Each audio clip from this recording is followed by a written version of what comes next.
Andrea Myles is a unique boundary spanner who speaks Mandarin, lived 5 years in China, is the CEO and co-founder of China Australia Millennial Project. She helps people connect with China around innovation and entrepreneurship. She's been named as one of Australia's 100 Women of Influence by Westpac and the AFR. Regularly in the media, I will not list them all, but you name them. She's been on it. She's also led the Prime Minister Gillard's business delegation on her second China trip. I didn't know that, so that's a fun fact. Collects all kinds of really cool degrees. Got a Bachelor of Science in Neuroscience from University of Sydney, postgraduate degrees from UTS, Yunnan Normal University, National Political University in Taipei, a bilingual degree. And also she's the co-founder of the Sydney Roller Derby League. Oh yeah. Welcome, Andrea. Okay, thanks Kai, oh my God. Well, thank you very, very much, everybody. I really shouldn't get my mum to write my LinkedIn bio because that's just super embarrassing. So my name is Andrea Myles. My Chinese name is Mai Shulan. And for the past 17 years, I've been basically in lockstep with the rise of China. So funnily enough, when I graduated from Sydney Uni, I was terrified. I didn't know what to do, and I knew one thing, I really didn't want to be a neuroscientist anymore. So I packed my bags and I took my first ever trip overseas, and that was to China. And I had no international skill set whatsoever. I had no language skills at all, and I was traveling by myself. But happily, China is a pretty safe place for somebody that really doesn't look very Chinese. And so wherever I went, I had about 100 people saying, "Lao Wai, foreigner," and actually coming to help me because I probably looked quite lost. So since that time, as Kai said, I've worked on getting my skill set when it comes to China, because obviously I don't have a cultural background that I can work with. So anything that I have picked up, I've picked up since the age of 23, when I was 2002, and since I went there. Now, I grew up a super country kid in a super poor area. And actually, it was only when I went to Sydney Uni that I realized I was poor. Damn. Before that, we all were. And so, I had no clue. But, when I was in fourth year and people were still asking me what high school I went to, I was like, oh, damn. Sydney is really, really different. But when I went to China, I realized that I didn't grow up poor at all. So at that point, 22% of the world's poor were in China. And there was this major economic transformation taking place that I was just watching unfold around me. And on that 3-month backpacking trip in China, I basically fell intellectually in love with this really diverse and complicated place that was clearly many different nations in one, many different demographics and opinions in one, and was just like a racehorse economy taking off. So, the question must be raised, why are you listening to a white person talking about China? And it's a very, very good one. But what I can do is give you a bit of a lens about how China translates outside of the world and how I've been able to translate my career inside. So I'm kind of that bridge person that's breaching to different economies. All right, let's get going.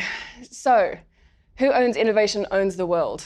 So when we think about the innovations that are around us today, who invented them? By and large, they come from the States, right? The phone that I've got in my hand, the internet. When we think about what is taking place right now in China and the sort of world that you and I are going to retire into, it's going to be a much, much, much more Chinese world with many, many, many more innovations that have come out of China that are de rigueur and normal to us. So my bet, I'm going to bet you $1 Australian that the thing that replaces the smartphone will be a Chinese invention, and the thing that replaces the internet will be a Chinese invention. So how does that make us feel as Australians in our, cute mid-sized economy about our propensity and possibilities to collaborate or to influence. Alrighty, I'm going to play a quick video. Hopefully this works. Let's see how we go. So this is about WeChat. Hands up who's on WeChat. Oh my God, love you guys. Okay, I'm Andrea Myles. Just find my name and add me. We'll be friends. Okay, let's get into it. But it's not the variety of things you can do on WeChat that makes it so powerful. It's the fact that they're all in one app. So why does that matter? Hypothetically, imagine you're sitting at home and one day you notice your corgi is dirty. You open WeChat, hit a few buttons, and a few hours later a man shows up at your door with some shampoo and a big vacuum. Your dog gets cleaned and he looks great. You take a photo, you share it with your friends and tag the dog cleaning business. You haven't left the app. Your friend who likes Hello Kitty and works a boring office job is slacking off at work and looking at WeChat. She sees the photo of your clean corgi. She decides she wants her poodle cleaned. She clicks the tag on your photo and orders the same service. Within seconds, the man with the big vacuum is on his way to her house. She pays him, and he's happy because he got paid instantly on WeChat. She starts chatting with you to thank you. Neither of you have left the app. While chatting, she tells you about a new hip noodle joint. She says, you have to come. It's a schlep, but you accept. She orders food while still at her desk. You order a taxi. She pays for the food. On the way to her house, the man with the big vacuum invests the money he earned from both of you into a wealth management product that's probably a little too risky. Neither of you nor the man with the big vacuum have left the app. Both of you arrive and the app tells the kitchen you're there. Your WeChat profile photo pops up on the wall. It's an old photo from the year you had that weird part in your hair. Of course she makes a comment. Your food is served. You notice your meat is a bit overcooked, so you snap a photo and post a disparaging restaurant review. You're already on your phone and you remember you still owe your friend money because she paid. You transfer her money. Neither of you, the man with the big vacuum, nor the restaurant have left the app. At the restaurant, there are no menus, there are no waiters, there is no cashier. There is only WeChat. By rolling so many functions into one single app, it's altered the concept of virality.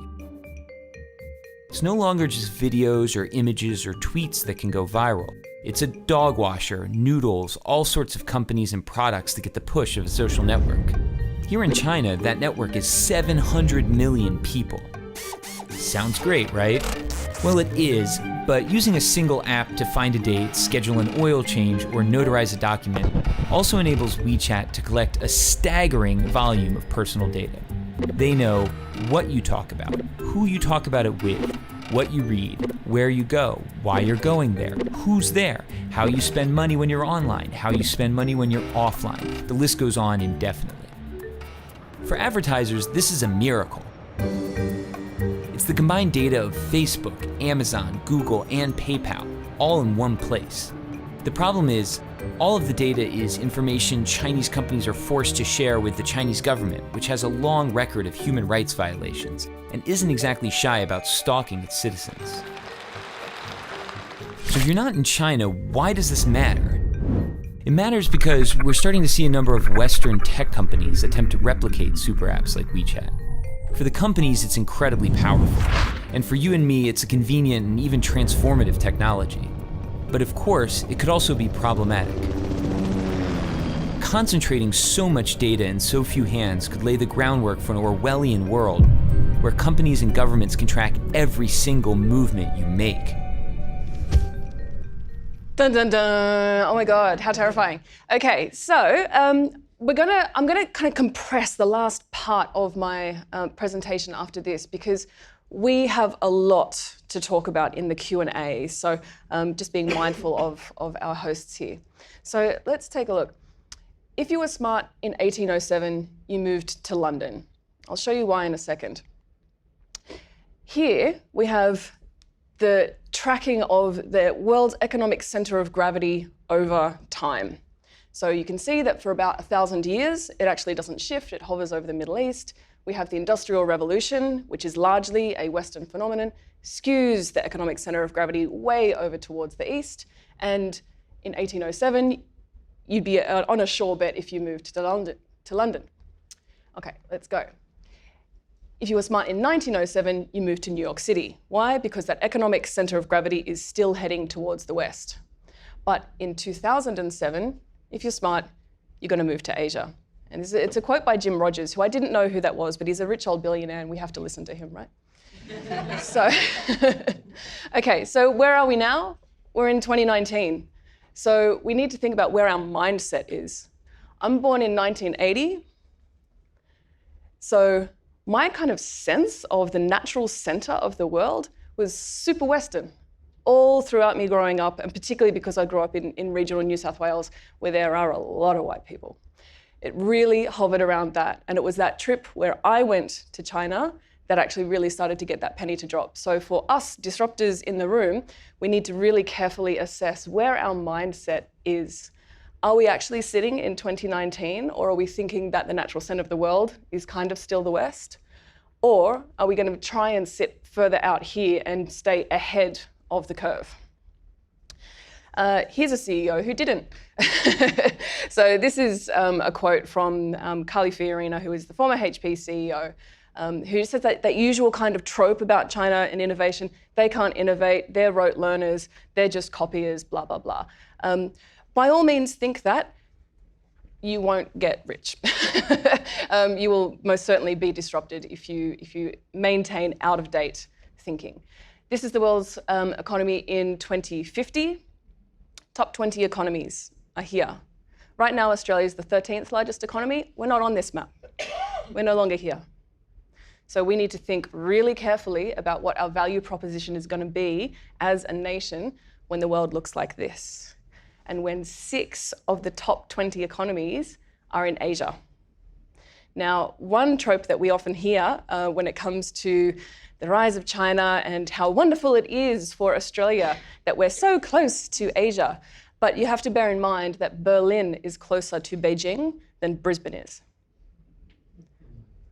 Yeah. I love those murmurs. Yes, so we're still a long way away. We can't rest on our laurels. So what do we need to do? We need to understand our value proposition. How are we valuable to a rising and changing economy like China? I have this image in my head basically every day. We are not the rhino. Did anyone notice the little bird on its back? That's Australia. And that little bird is so useful to that rhino. And that little bird could never, ever, ever be a rhino. It makes a really shit rhino, but it makes a fantastic bird. And the rhino makes a terrible bird. Couldn't even dream of it, right? That rhino can't fly. That rhino simply can't do those things. So we need to really assess what is it that Australia is bringing to the table, what are we known for in China, and just capitalize on those stereotypes. Okay, last bit. So China has previously been known, like this is basically Chinese innovation in a snapshot, where it's been and where it's going. China's been known for crappy copies, right? We all know that. Then in around the 80s, it's known for creating world's best copies. So you might find a washing machine and you're going to reproduce it in China for much less, but it's still going to be great. Beat the world in China, that says. So now what China is looking to do is to find international innovations, and because of the particular political circumstances in China which protect domestic innovation, just own that innovation in China. For example, eBay. So eBay, digital marketplace, pretty simple idea now, failed in China. And Alibaba rose because of those preferential conditions. Same thing with Uber. Uber failed in China, was momentarily profitable when they pulled out, or were bought by Didi, and now Didi just owns the game of shareable transport in China. Now, the final part, which is, I mean, this is sort of a thesis that's been around for a while, but I think there's actually a fourth part to this that needs to be added, which is the world is now starting to imitate Chinese innovation. So we see, companies like Lazada trying to be the Alibaba of Indonesia. So Alibaba bought them. And other startups saying, yeah, we're going to be the Tencent of Africa, like all these sorts of things. So now we're starting to see that the world is replicating China, not China replicating the world. Okay, all right, I'm going to leave it there because we do want to have time for these questions. But I do want to say there are last 2 points. China is going to change the world. We just need to understand that. It's the rhino, and if we're a little bird, we're not going to be able to change it. And even if we're a flock of little birds, if we're a group of different economies, we need to get a very firm grip on how we are going to play in a world that is led by a new rhino. It's going to be very, very different. So we need to develop this different skill set to be able to influence or change minds or even collaborate.